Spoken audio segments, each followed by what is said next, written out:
Amin. Shalom, silakan duduk. Hari ini kita akan bicara tentang sesuatu yang lebih spesifik. Sebenarnya saat saya siapkan firman untuk ke saya hari ini, Tuhan tiba-tiba ingin saya bicara tentang hal yang berbeda. Dan saya sempat tanya pada Tuhan, kenapa kok saya harus sampaikan ini? Karena ini sebenarnya bukan biasanya disampaikan, tidak secara umum, di ibadah umum. Tapi Tuhan memberikan saya alasan. Hari ini saya mau sampaikan mengenai tentang peran dan fungsi suami. Saat saya sampaikan ini, saya tanya, Tuhan, kenapa kok disampaikan di umum? Tuhan berkata kepada saya gini, pria yang sudah menikah, perlu naik level dalam mengasihi istrinya. Begitu Tuhan bilang naik level dalam mengasihi istrinya, saya langsung mulai sepakat. Supaya pria yang sudah menikah tahu bagaimana berdoa untuk dirinya sendiri. Roh Kudus juga berbicara lagi pada saya, firman ini boleh kamu sampaikan di ibadah umum, karena di gerejamu ada pria-pria single, anak-anak muda, laki-laki muda, supaya mereka tahu perannya, fungsinya, dan mempersiapkan diri kalau mereka suatu saat mereka menjadi suami. Roh Kudus juga bicara lagi ke saya, dia berkata begini, wanita yang sudah menikah pun, kalau dengar kebenaran hari ini, dia bisa berdoa supaya suaminya maksimal berperan dan berfungsi sebagai suami yang seperti Tuhan mau.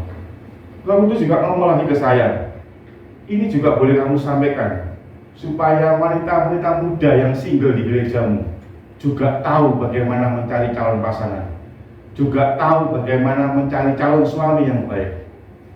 Setelah Roh Kudus berbicara begini, saya ngomong, oke Tuhan, bicaralah, tak sampaikan. Firman ini juga perlu tahu, meskipun tema hari ini adalah peran dan fungsi suami,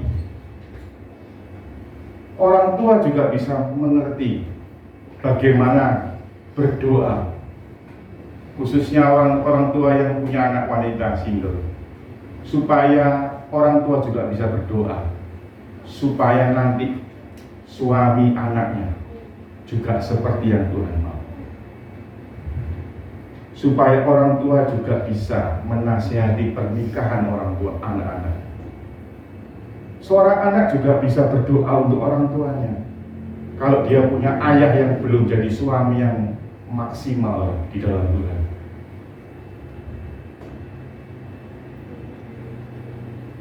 Berdoa itu tidak dilakukan karena sudah patah semangat. Di dalam pikiran kita sudah ngomong, nggak mungkin ayahku jadi suami yang maksimal, nggak mungkin suamiku jadi suami yang maksimal. Dia sudah hilang, sudah terhilang jiwa. Tapi hari ini saya berkata, kasih mula-mulamu harus kembali. Kalau dulu kau berdoa, hari ini kau juga harus berdoa. Saudara, jika wanita single mengerti kebenaran yang akan saya sampaikan ini, dia tidak akan cari lagi pasangan melihat dari lahirianya, gantengnya, kayanya, menariknya, tapi dia akan cari calon suami yang takut akan Tuhan. Hari ini kita bicara tentang 6 peran, fungsi dan suap dari suami menurut firman Tuhan. Perhatikan baik-baik, siapapun bisa mendapat berkat dari firman ini, meskipun temanya adalah peran dan fungsi suami yang baik. Engkau bisa berdoa, Tuhan, kiranya Engkau yang Maha Kuasa mengubah suamiku, ayahku, anakku, agar berfungsi dan berperan maksimal sesuai firman. Berdoalah, sebab Tuhanmu tidak pensiun, Tuhanmu tetap Tuhan yang menjawab doamu. Tuhan, Kau urapi perkataan hambamu dan kau urapi hati yang mendengar. Yang pertama, fungsi suami yang pertama, peran suami yang pertama apa? Mengasihi istri seperti Kristus kepada malaikat ke jemaat. Tuhan tidak pernah turun ke dunia menyelamatkan malaikat. Tuhan menyelamatkan manusia. Efesus 5 ayat 25. Overhead langsung buka aja, saya sebut ayat langsung buka.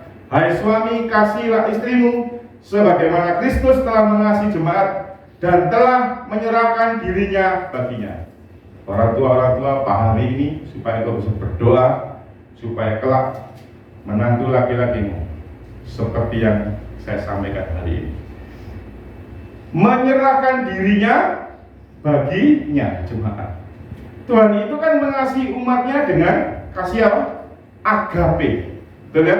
Kasihnya Tuhan yang dikatakan, yang dijelaskan dalam Korintus, kasih itu tidak cemburu, kasih itu percaya segala sesuatu, kasih itu tidak bersukacita atas penderitaan orang lain, kasih itu sabar, kasih itu murah hati. Semua yang disebutkan di Korintus itu adalah kasihnya, kasih agape. Makanya dikatakan tidak cemburu, percaya segala sesuatu. Kasih-kasih itulah yang dimaksudkan dalam Efesus 5 ayat 25. Mengasihi umatnya seperti Tuhan mengasihi umatnya. Jemaat. Karena itu mencintai istri bagi pria dalam konteks cinta yang eros, cinta kan ada familia, kasih antara saudara atau keluarga, kasih eros, cinta antara pria dan wanita. Dan kasih apa? Agape antara Tuhan dengan umatnya. Nah, mengasihi istri dengan cinta yang eros itu tidak pernah disebut dalam Alkitab. Karena itu bukan kewajiban Tuhan kepada suami. Tidak pernah Tuhan mensyaratkan, hai suami-suami, cintailah dengan cinta eros kepada istrimu. Tidak pernah. Dia berkata apa? Kasihilah istrimu seperti Tuhan kepada jemaat. Agape. Nah, jadi kalau seorang pria mencintai istrinya dengan cinta yang eros, itu kepentingannya si suami, bukan kepentingan Tuhan. Tidak apa-apa. Karena itu suami peran pertama mengasihi istri, ya, wanita-wanita single dengarin ya. Carilah calon suami yang bisa mengasihi engkau. Tidak hanya dengan cinta eros saja, tapi dengan kasih agape. Karena itu cinta dan kasih kalau digabung jadi apa? Cinta kasih. Jangan cari pria, jangan jadi suami yang hanya mencintai dengan cinta eros. Cinta yang antara pria wanita, tapi juga yang bisa mengasihi seperti Tuhan kepada jemaat. Fungsi yang pertama ini gampang. Makanya kalau Anda baca, Anda boleh kalau mau baca dalam terjemahan The Message itu ngomongnya gini, go all out. Cintai dengan all out. All out apa? Totalitas. In your love, a love marked by giving, not getting. Jadi ngomongnya gini, cintailah dengan, kasihlah istrimu dengan totalitas. Dan tandai kasihmu pada istri dengan memberi, bukan mendapat. Giving, not getting. Giving itu kan memberi, getting itu dapat, nuntut sesuatu. Nah, kasih agape itu kasih yang memberi, bukan menuntut. Kalau engkau suami, pria atau wanita single yang cari pasangan yang hanya dia cinta aku, kenapa kamu mau nikahi dia? Ya soalnya dia cinta aku. Hari ini ubah mindsetmu, engkau harus cari pria, wanita single. Orang tua yang punya anak wanita, carilah menantu, berdoalah, Tuhan kirim pasangan buat anakku yang tidak hanya mencintai anakku, tapi mengasihi anakku. Begitu saudara. Jadi karena itu kalau Tuhan ngomong gini, seperti jemaat, seperti Tuhan menyerahkan dirinya, nyawanya, dikatakan dalam firman Tuhan ngomong gini, dia saja di Roma 8:32, kalau Anda baca Roma 8:32, jika anaknya saja diberikan kepada kita, bagaimana mungkin segala sesuatu tidak diberikan? Kalau Tuhan saja sudah all out kepada kita, totalitas anaknya yang tunggal diberi, bagaimana mungkin tidak diberikan yang lain? Karena itu pria-pria, suami-suami atau calon suami, ya seperti saudara kita Evan Sevan ini yang mau menikah, hal-hal yang lain seperti egomu, hobimu, karaktermu, kebiasaan buruk-burukmu, kenangan-kenangan masa lalumu sama mantanmu, keinginan-keinginan dan kesenangan pribadimu. Kalau Tuhan sudah ngasih batasan standar, seperti Tuhan kepada jemaat yang menyerahkan nyawanya, masa egomu tidak kau berikan? Masa hobimu tidak engkau kesampingkan? Masa kesenanganmu tidak kau kesampingkan? Standarnya jelas, seperti Tuhan kepada jemaat. Makanya Roma 8:32 ngomong gini, kalau nyawanya saja, nyawa anaknya saja sudah diberikan, masa yang lain tidak?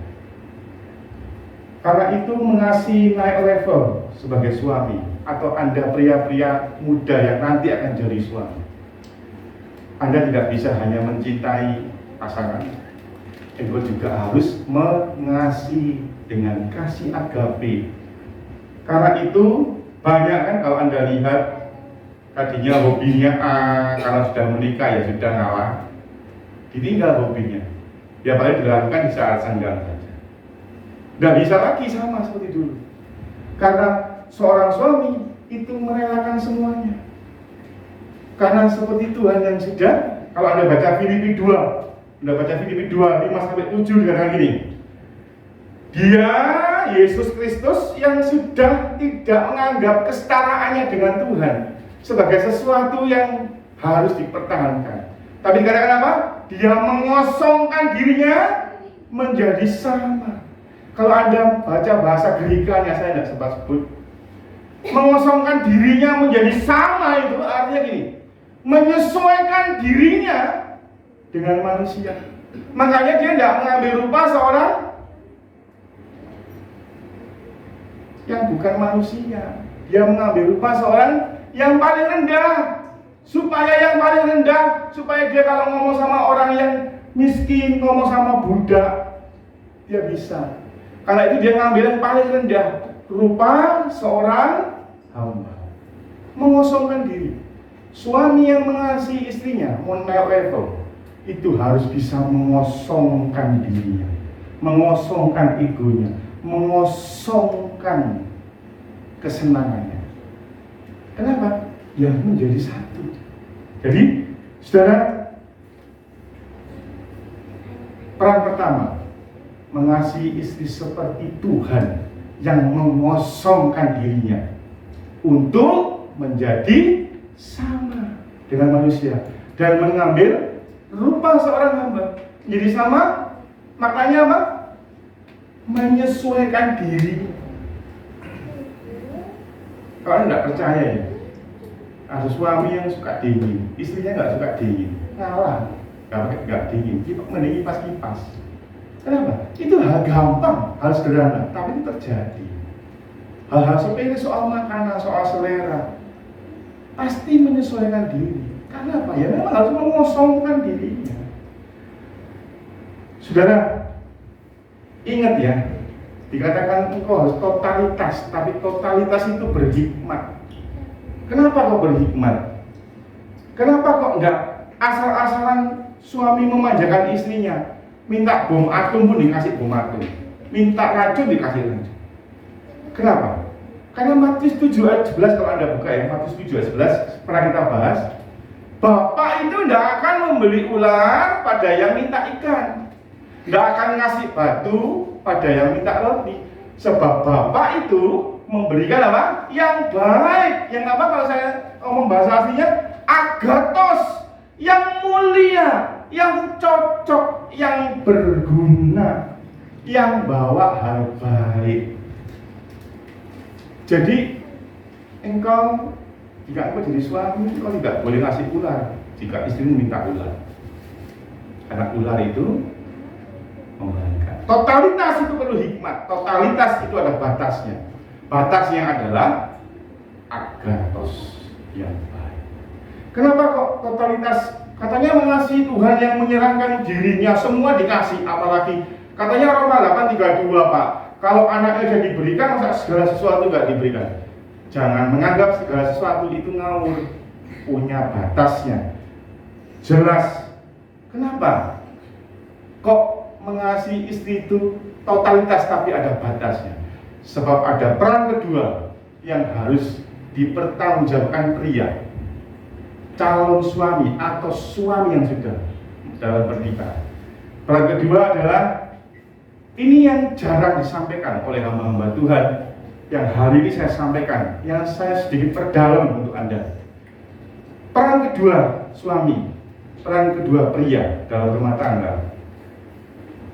Kita buka Efesus 5. Kita baca ya. Ayat 22 ya, saya bacakan. Hai istri, tunduklah kepada suamimu seperti kepada Tuhan.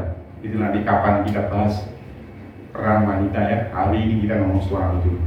Karena suami adalah kepala istri, sama seperti Kristus adalah kepala jemaat. Dialah yang menyelamatkan siapa? Tubuh. Karena itu sebagaimana jemaat tunduk pada Kristus, demikianlah juga istri kepada suami dan segala sesuatu.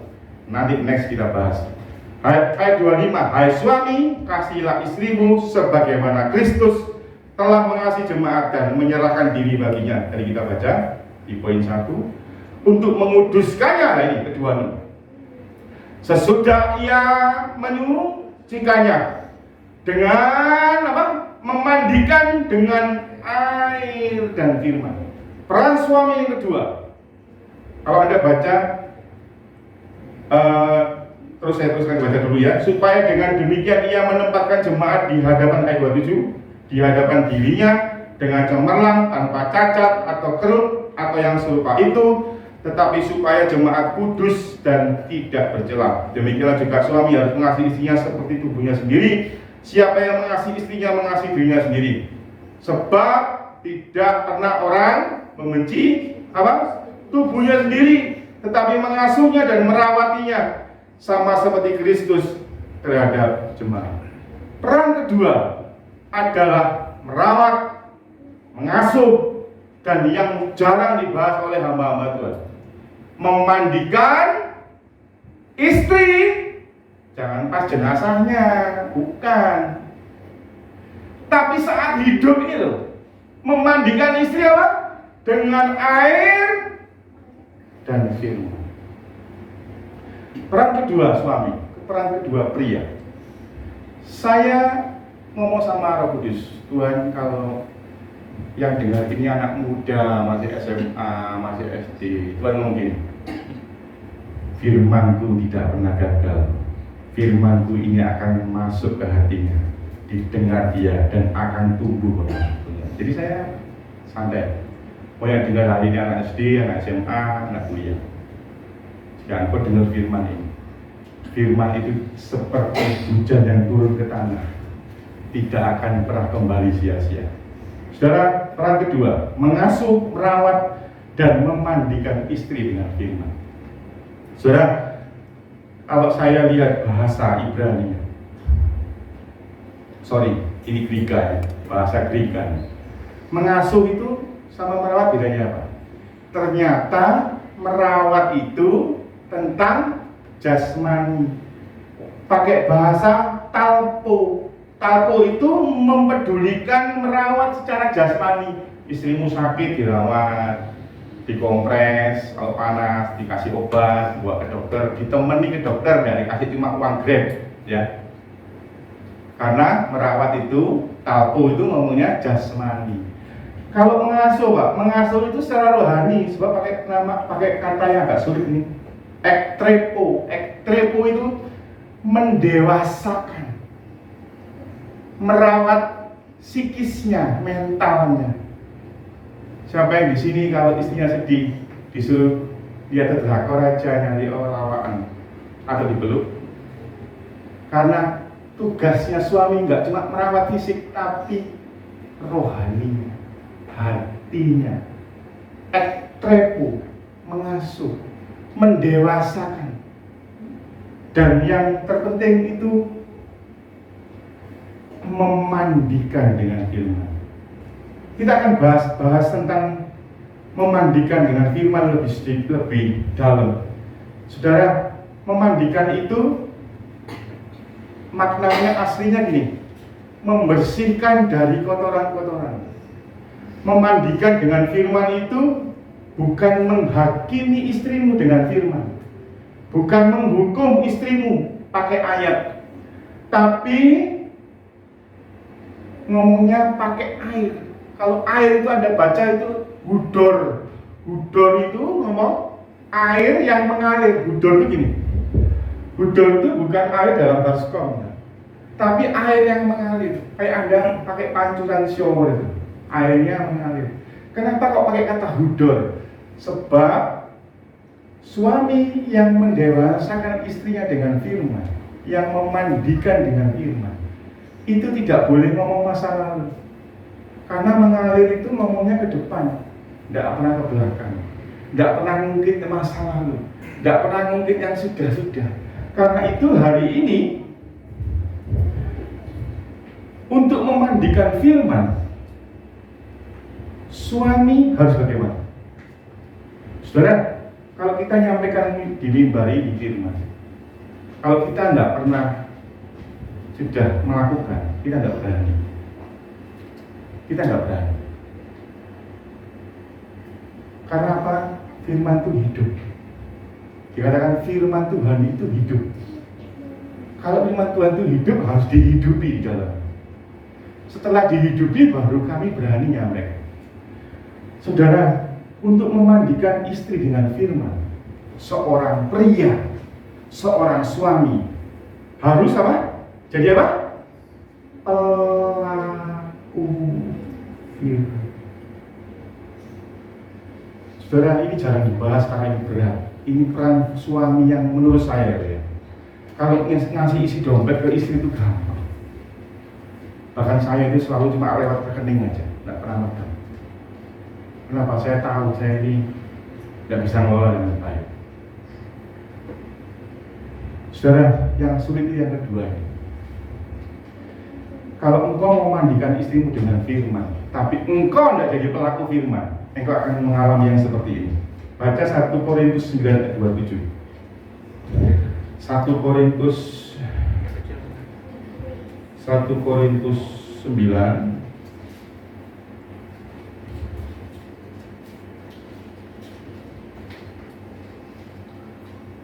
ayat 27. Tetapi aku melatih tubuhku dan menguasainya seluruhnya, supaya sudah memberitakan Injil kepada orang lain, jangan aku sendiri ditolak. Saudara, kalau pria atau suami memandikan istrinya dengan firman, tapi tidak jadi pelaku firman, dia akan ditolak. Suatu saat, saudara saya marahi anaknya di mobil. Jangan main handphone di mobil. Nah itu papa yang nggak main handphone. Langsung diem bapaknya. Dan bapaknya lagi asik main, tidak bisa lagi berhenti ke game online. Tidak bisa di stop, diajak ngomong aja nggak bisa. Langsung kita ngomong, saya ngomong, kapok kan, makanya jangan kasih tahu anakmu kalau engkau tidak kasih contoh. Sudah, kalau engkau pria, engkau calon suami atau engkau suami, atau engkau punya anak, punya menantu yang sering ngajari anaknya, istrinya memandikan dengan firman tapi tidak jadi pelaku, doakan. karena sebenarnya dia sedang ditolak. Karena itu 1 Timotius 4 ayat 16 ngomong gini, awasilah ajaran. Kita buka 1 Petrus 2 ayat 5. 1 Petrus 2 ayat 5. Nanti yang lain-lain cepat ya, yang ini harus sedikit. Dan biarlah kamu, 1 Petrus 2 ayat 5, juga dipergunakan sebagai apa? Batu yang hidup untuk pembangunan suatu rumah rohani bagi suatu imamat yang kudus. Imamat itu adalah jemaat yang kudus, untuk mempersembahkan persembahan rohani yang karena Yesus Kristus berkenan kepada Tuhan. Kalau engkau membangun jemaat, dikatakan apa? Suami mengasihi istri seperti Tuhan kepada jemaat, berarti istrimu jemaatmu, anakmu jemaat. Engkau harus jadi apa dulu? Batu yang hidup, supaya engkau bisa membangun istrimu, mengasuh istrimu, memandikan dengan firman. Jangan malah sudah gak jadi batu hidup, gak jadi pelaku firman, tapi jadi batu sandungan. Seperti kisah tadi yang saya sampaikan, itu baru terjadi minggu lalu. Saudara kami ada yang negur anaknya main game di handphone, katanya matanya rusak. Kami bilang, papa juga main tuh. Sudah nggak jadi contoh, nggak jadi batu hidup, jadi apa? Sandungan. Kita buka 1 Korintus 8. Kalau 1 Korintus 8 itu ngomongnya tentang makanan, saudara. Tapi itu hanya analogi yang gampang, yang sering dipakai karena makan minum itu hal yang sering kita jumpai. 1 Korintus 8. Makanan tidak membawa kita lebih dekat kepada Tuhan. Kita tidak rugi apa-apa kalau kita tidak makan, kita tidak untung apa-apa kalau kita makan. Tapi janganlah supaya kebebasanmu ini ayat 9 menjadi batu sandungan bagi mereka yang suami. Jangan jadi batu sandungan. Kalau pun tidak bisa memandikan dengan firman, kau masih belajar. Setidaknya jangan jadi batu sandungan. Saudara, memandikan firman itu, kan saya bilang dengan air yang mengalir. Ngomong ke depan, jangan mungkin masa lalu. Jangan memandikan firman dengan tangan besi, tapi dengan kasih.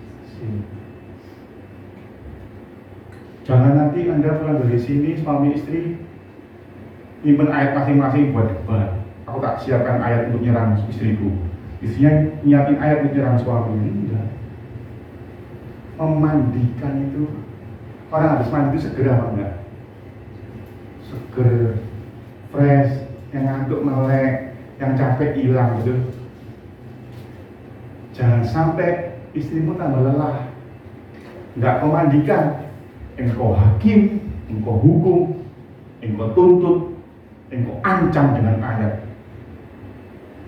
Saudara, waktu Anda dengar ini, wanita kita single mulai batin, susah ya cari calon suami. Iya, susah. Anak itu berdoa mulai sekarang supaya engkau dapat suami yang bisa memandikan engkau dengan firman. Kira-kira yang bisa memandikan istri dengan firman itu pria yang gimana?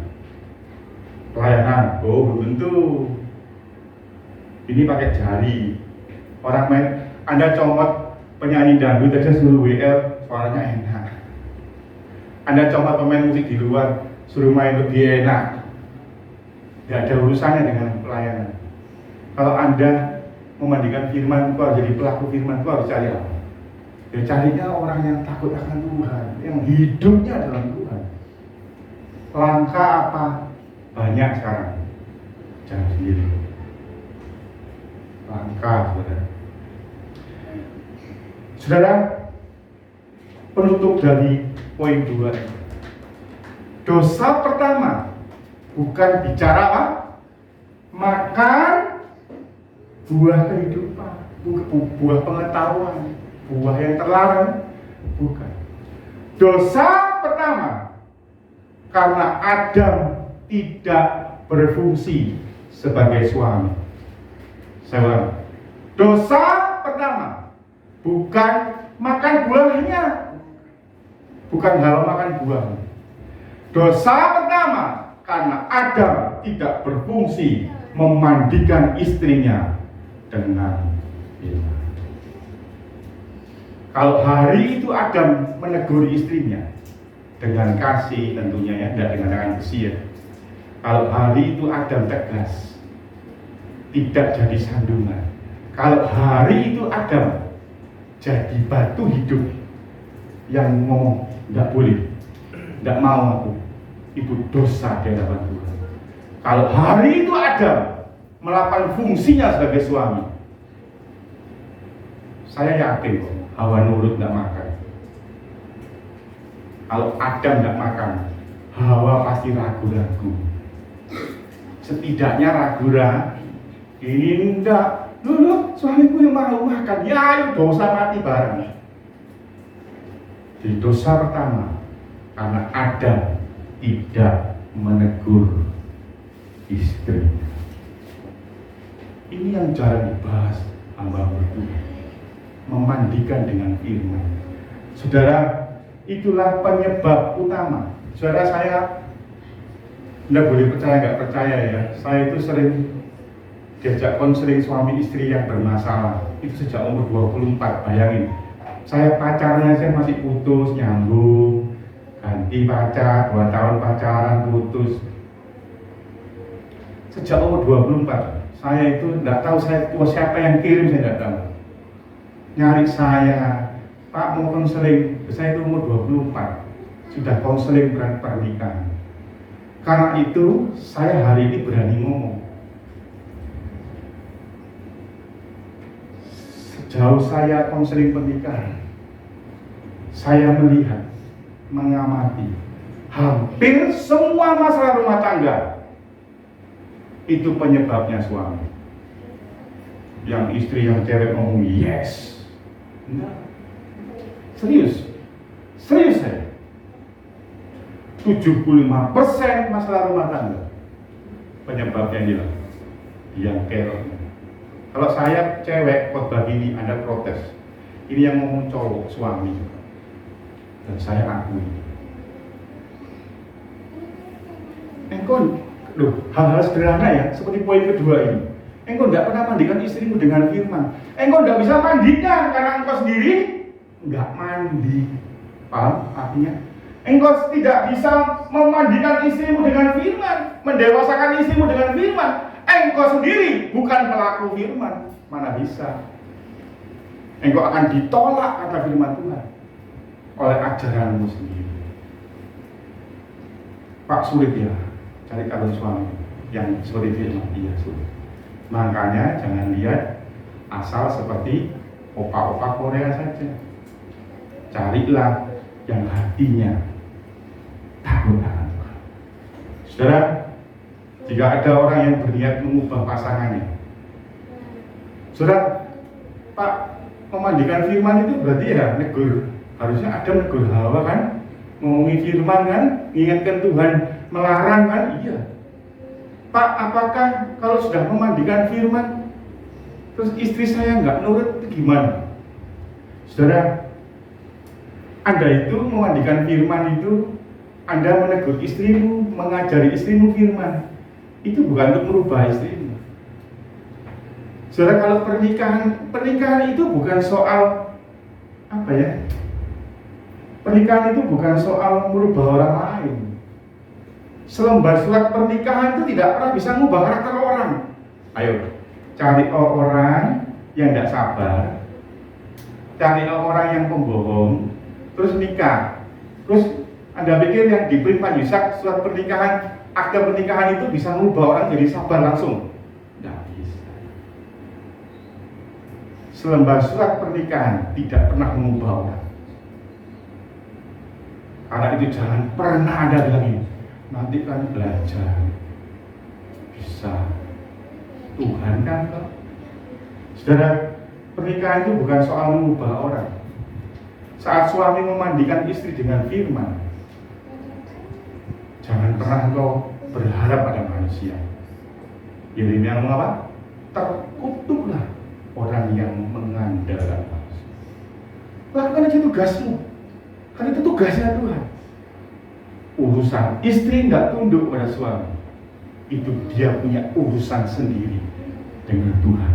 Dan percayalah, Tuhanmu itu tahu. Tapi ya itu, jangan jadi sandungan, jangan tidak melakukan, jangan jadi batu hidup, supaya engkau bisa mengajari istri.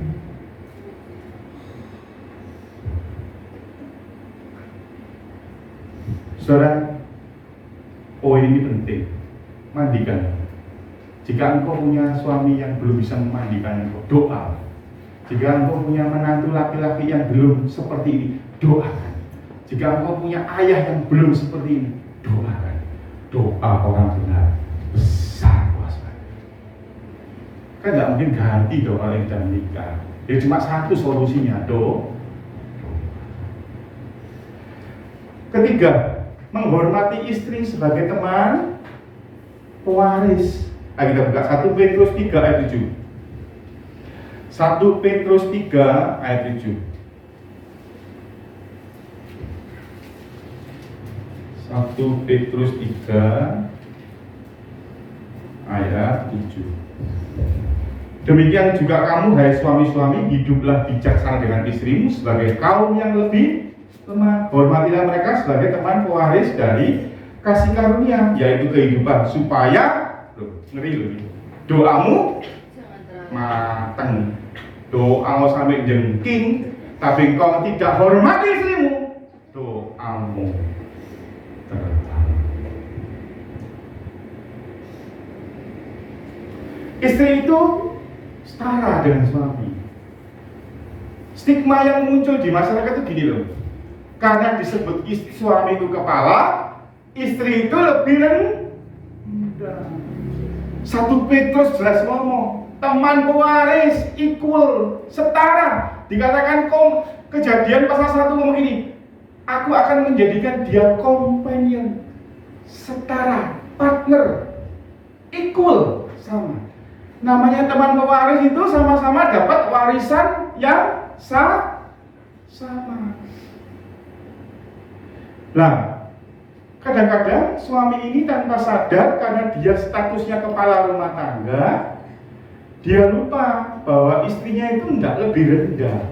Istri itu bukan bawahanmu. Istri itu bukan sekretaris seperti sekretarisnya direktur, bukan. Kewajiban istri tunduk pada suami itu tidak pernah menunjukkan, ini penting ya. Kewajiban istri tunduk pada suami itu tidak pernah menunjukkan statusnya istri lebih rendah, tidak ada hubungannya. Ini cuma ngomong peran. Kalau Anda baca Efesus, dia ngomong ini rahasia. Ini tentang Kristus dengan jemaat. Rahasia ini besar. Ngomongnya begitu teman-teman. Dan saudara, kewajiban istri tunduk pada suami itu tidak pernah berbicara tentang statusnya lebih rendah. Bahkan Yesus waktu ditanya sama murid-muridnya gini, ingat nggak Anda?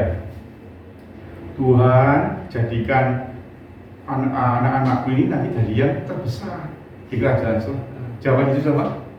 Siapa yang mau jadi yang terbesar harus jadi yang terkecil. Siapa yang mau jadi pemimpin harus jadi hamba. Justru kepala itu tugasnya seperti Yesus, mengosongkan diri, menyambil rupa seorang hamba. Saudara, istri itu setara. Istri itu sama statusnya, bukan bawahanmu, tidak lebih rendah, tidak lebih hina. Banyak muncul tadi saya bilang stigma di masyarakat bahwa istri itu statusnya, bahkan ada negara-negara tertentu ya, ada budaya-budaya mungkin agama tertentu, istri itu bisa diperlakukan seenaknya, disakiti, direndahkan, seenaknya sendiri bawa istri kedua ke rumah, karena dianggap harus nurut. Tunduk itu bukan bicara status, tunduk itu bicara perannya, fungsinya. Saudara, bagaimana kedudukan istrimu di matamu? Bagaimana kedudukan wanita bagi pria? Itu menentukan perlakuannya, menentukan bagaimana suami mengasihi istri, dan fatal akibatnya jika kau tidak bisa menghormati istrimu. Doamu, suami-suami pria-pria, terhalang matang kalau sudah terjadi. Saudara, kalau Anda tidak percaya ya bahwa istri itu setara, dikatakan kan firman Tuhan Yesus ngomong gini, suami itu kepala, istri itu apa? Tubuh. Anda hari ini makanan bergizi, ada ayam, sayur, susu. Suami itu kepala, makanan lewat siapa? Bergizi kan? Susu, madu, es krim, sayur, salad, buah, ayam, daging. Tapi kalau pencernaan nggak mau mencerna, sia-sia nggak? Sia-sia. Jadi nggak ada ngomong. Gara-gara kepala di atas, terus statusnya lebih tinggi daripada pencernaan. Lebih tinggi? No. Dan makanya Tuhan tuh pakai istilah yang sangat bagus. Kepala dan tubuh. Kepala tidak lebih hebat daripada pencernaan.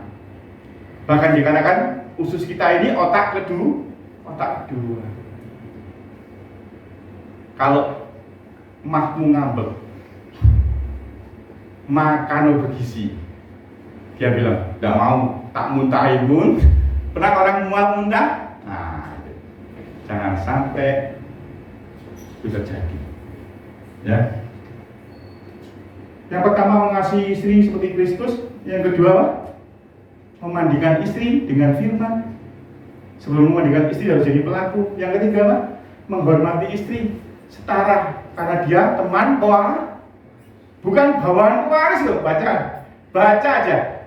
Istrimu itu bawahan pewaris, teman pewaris setara. Yang keempat, ini yang kadang juga jarang diomong,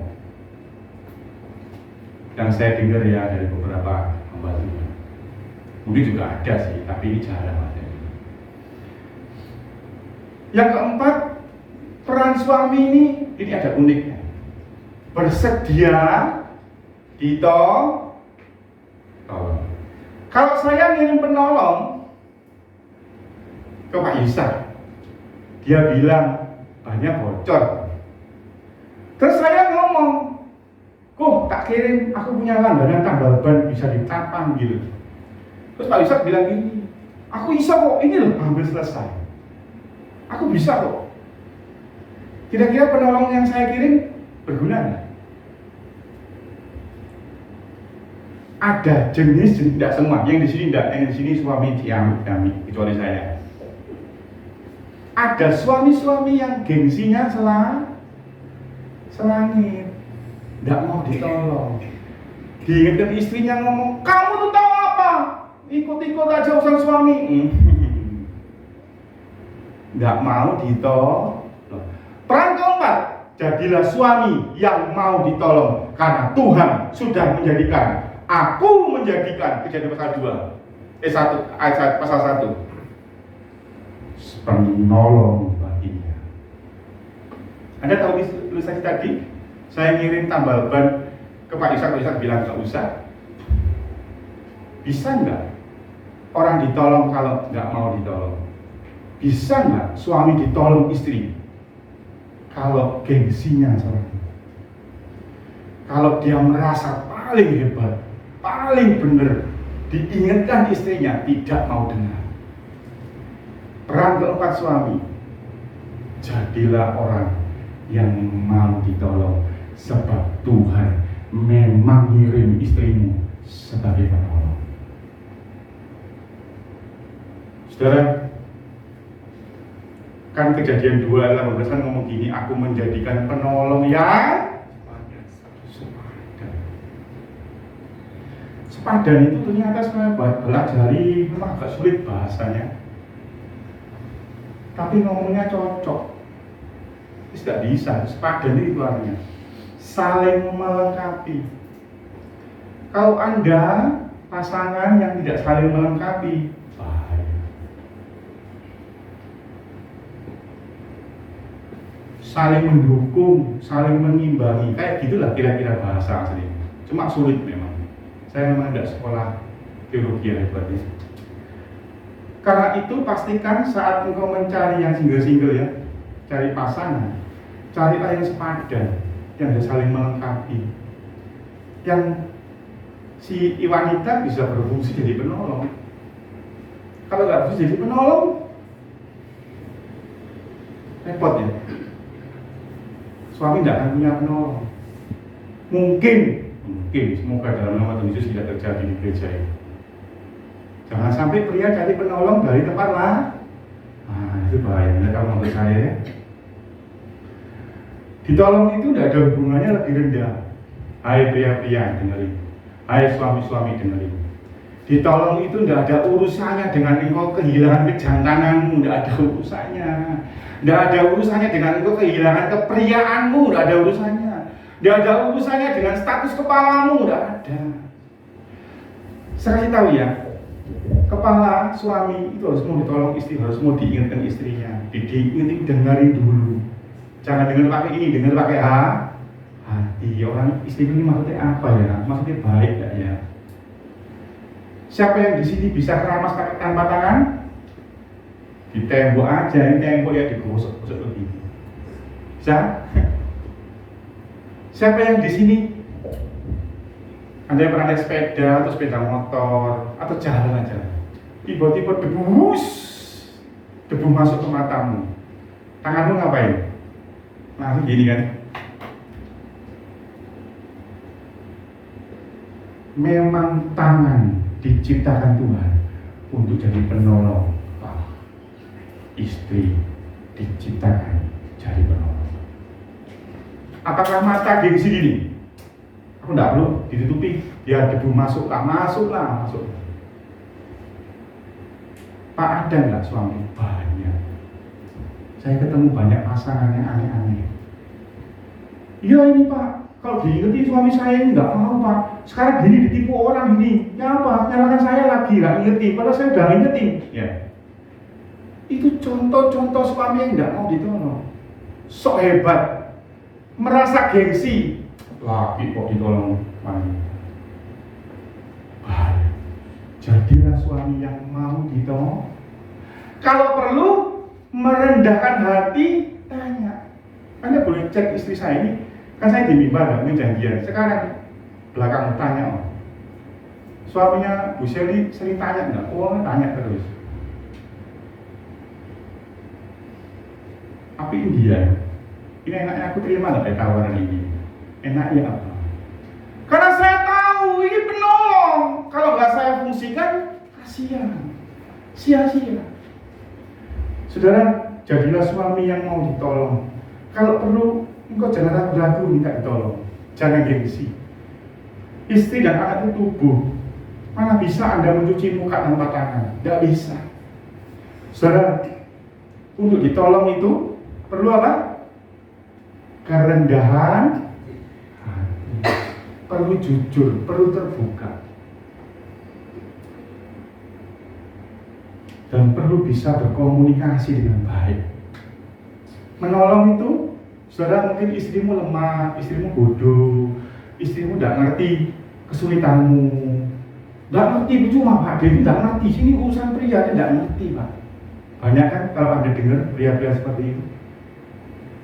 Saudara kasih tahu ya, suami-suami khususnya, pria-pria yang khususnya, di sini tidak ada. Ini saya ngomong untuk yang di YouTube kok, tenang, jangan tersinggung.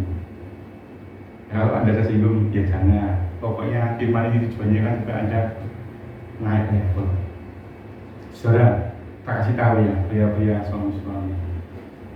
Menolong itu tidak harus dengan tangan, tidak harus dengan perbuatan. Dengan apa? Dikatakan istri itu apa? Tiang doa. Setidaknya istrimu bisa mendoakan. Kan gitu, saudara. Mungkin istrimu tidak bisa menolong langsung, tapi istrimu bisa berdoa.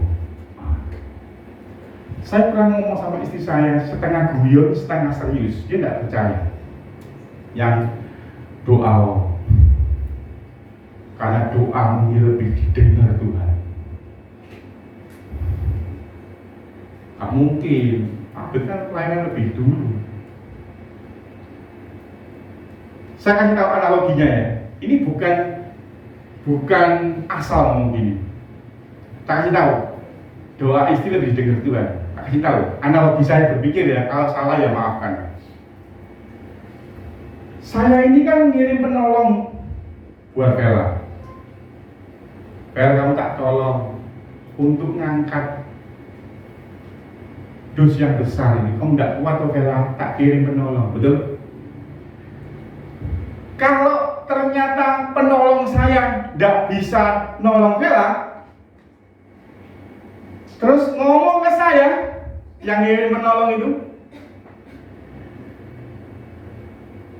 lebih dekat mana hubungan saya dengan penolong dengan yang mau saya kirim tolong? Makanya kalau istrimu tidak bisa nolong engkau secara langsung pun, mungkin omongannya tidak seindah penasehat motivator. Mungkin istrimu tidak bisa menolong dengan kekuatan tangannya, tapi istrimu itu penolong yang dikirim Tuhan. Kalau yang dikirim Tuhan juga ngomong, Tuhan, suamiku punya masalah, apakah si pengirim penolong itu tidak tanggung jawab demi nama Yesus? Ini powerful, pengertian ini powerful sekali. Saya sejak itu ngomong sama istri saya, yang doa, mamaku doa, karena doamu lebih didengar, karena engkau penolong yang dikirim Bapa. Kalau Anda suami-suami pria tahu rahasia ini, Efesus ngomong rahasia ini besar.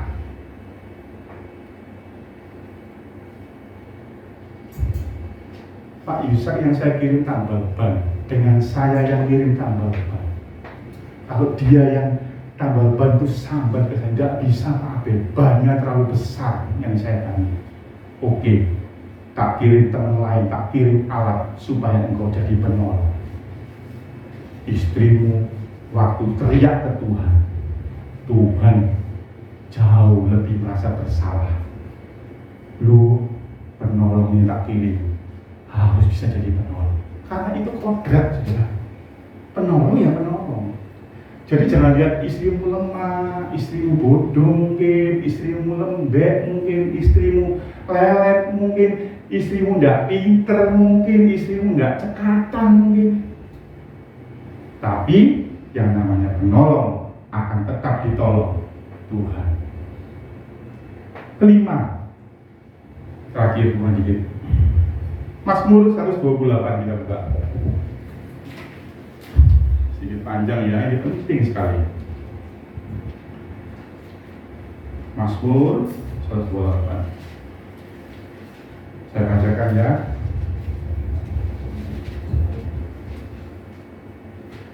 Berbahagialah setiap orang yang takut akan Tuhan, yang hidup menurut jalan yang ditunjukkannya. Setiap orang di sini memang tidak disebut pria ya, tidak disebut laki-laki, tapi ada baca ayat 2-nya. Apabila engkau memakan hasil jerih payah tanganmu, berbahagialah engkau dan baiklah keadaanmu. Belum disebutkan itu pria. Ayat 3 baru, istrimu akan menjadi seperti pohon anggur yang subur di dalam rumahmu. Berarti ayat 1 itu ngomong tentang siapa? Tentang laki-laki. Sesungguhnya ayat 4, di dalam rumahmu dan anak-anakmu seperti tunas pohon zaitun sekeliling mejamu. Ayat 4, sesungguhnya demikianlah. Anda coba perhatikan bahasa ini, penekanannya luar biasa enggak? Sudah sesungguhnya demikianlah, itu double penekanan. Sesungguhnya demikianlah akan diberkati orang laki-laki laki-laki yang takut akan Tuhan. Saudara, fungsi pria keempat, kelima, engkau jadi penentu berkat. Diberkati gak diberkati rumah tanggamu, tergantung kau. Mazmur ayat 4 kan ngomong spesifik dampak laki-laki akan takut akan Tuhan. Yaitu baca Mazmur 128 itu, anak cucumu seperti tunas zaitun. Sesungguhnya itu ngomong pastilah ki, demikianlah ngomong kani. Sesungguhnya pasti sesudah engkau akan takut akan Tuhan, engkau akan diberkati. Saudara, peran kelima ini simple tapi berat dilakukan. Engkau pria, engkau suami. Kalau engkau orang tua yang punya menantu tidak takut akan Tuhan, punya ayah yang takut akan Tuhan, berdoalah, Tuhan, aku minta ayahku, suamiku, anakku, menantuku seperti Mazmur 128 ayat 4. Kalau perlu calon suami anakku, biarlah jadi Mazmur 128 ayat 4. Takut akan Tuhan. Untuk suami-suami yang belum takut akan Tuhan, seperti saya bisa berdoa, Tuhan jadikan aku laki-lakinya takut akan Tuhan. Saudara, kepala itu kan berisi sel otak, betul ya? Saya tanya, waktu saya pegang mic ini, yang nyuruh pegang mic ini siapa? Otak saya, pegangan mic itu. Begitu ada nyamuk mau masuk mulut saya, otak saya ngomong gini, tangkisin nyamuk itu. Betul? Yang nyuruh siapa? Makanya bahaya. Kepala itu jadi penentu yang terjadi di tubuh. Kalau kepala tidak takut akan Tuhan, tubuhmu berantakan. Berkat atau kutuk? Seringkali, saya tidak mau pasti ya, seringkali berawal dari suami. Keenam terakhir, bersatu dengan istrinya. Loh Pak, ini peran Pak? Iya, banyak suami sudah menikah tapi tidak bersatu dengan istrinya, masih bersatu dengan orang tua. Kita ngomong Kejadian 2, Matius 19 ayat 5 ya, kita baca ya. Matius 19 ayat 5. Matius 19 ayat 5 terakhir.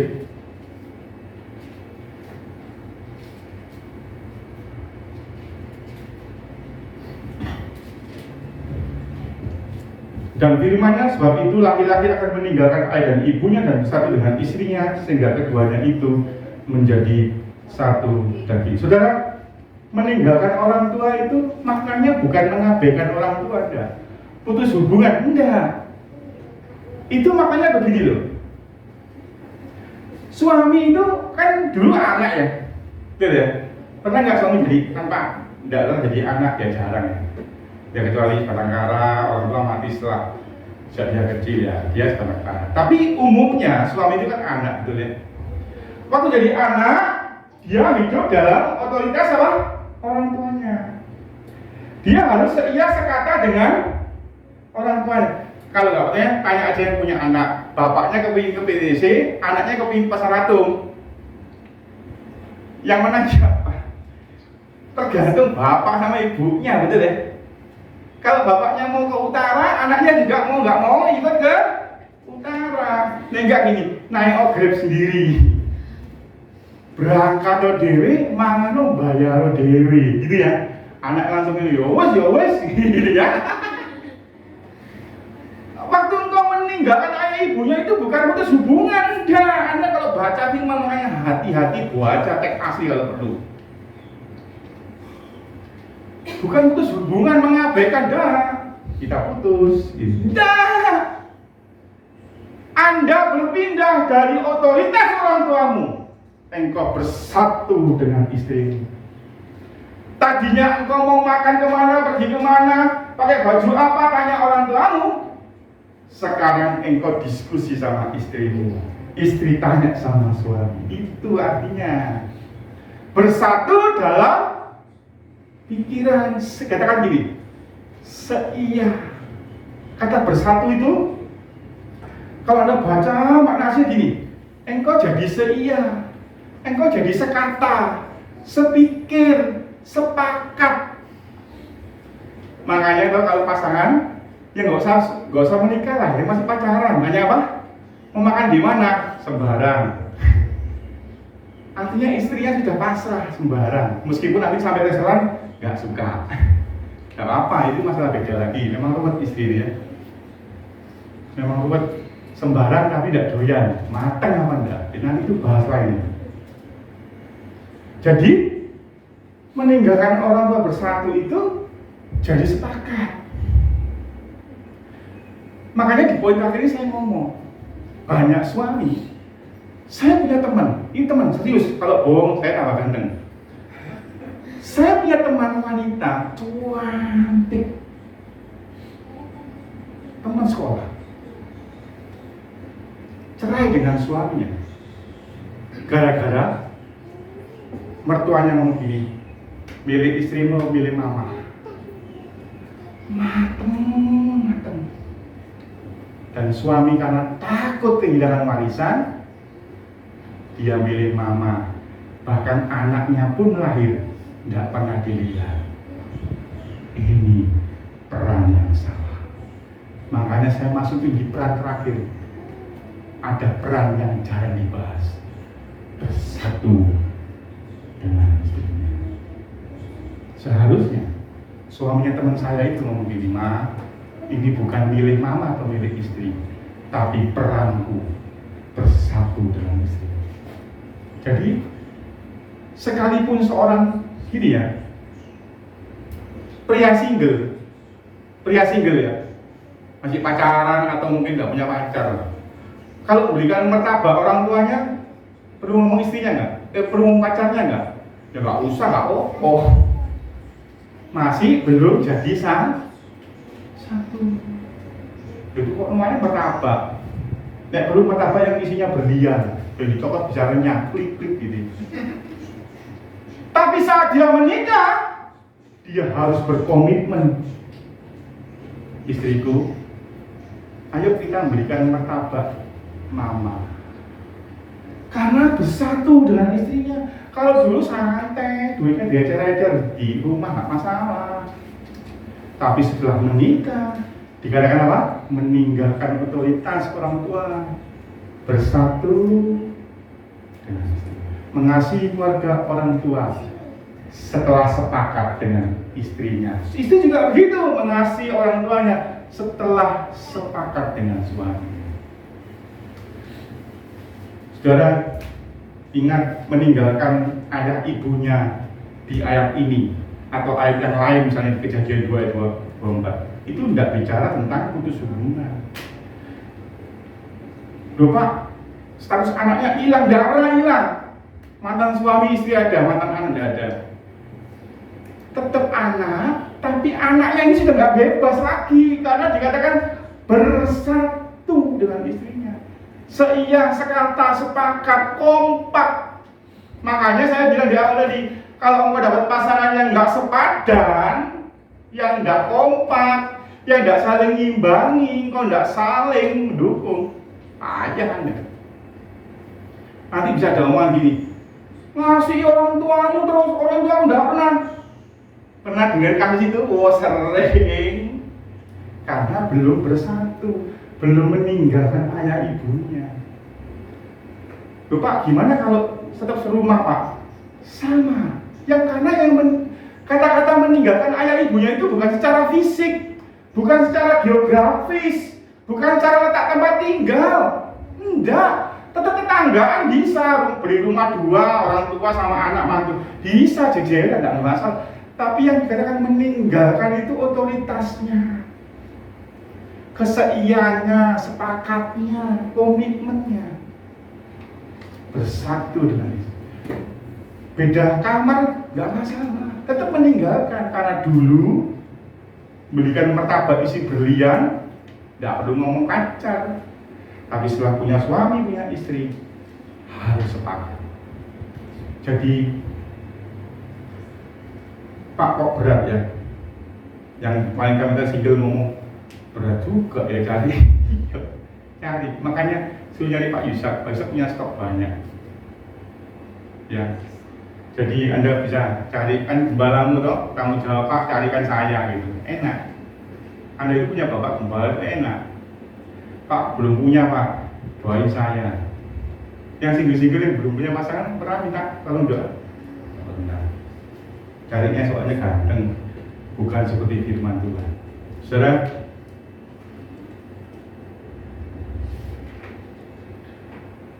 jangan sampai Anda tidak bersatu dengan istrimu, dengan suamimu. Karena saat itu gagal bersatu, itu biasanya karena kau gagal berkomunikasi. Makanya dalam bimbingan pranikah kita, materi komunikasi itu disampaikan. Karena kadang-kadang orang itu nggak bisa berkomunikasi, akhirnya nggak bisa bersatu. Miss terus. Kita tundukkan kepala. Bapak di surga, kami terima kasih Engkau sudah memberikan kami kebenaran. Tuhan, mungkin yang kami sampaikan cukup banyak. Dari dalam 6 poin ini boleh tertanam dalam roh mereka, supaya ini jadi bahan doa, supaya ini jadi bahan perenungan, supaya ini jadi bahan koreksi, baik untuk yang menyampaikan firman maupun yang mendengar. Terima kasih Bapak. Bila hari ini kami boleh mendengarkan sebagai firman, bukan karena kami hebat, tapi karena kemurahan. Hanya dalam nama Yesus aku memerdekakan dengan darah Yesus firman yang ini kami sampaikan, yang sudah kami sampaikan ini. Dalam nama Yesus, haleluya.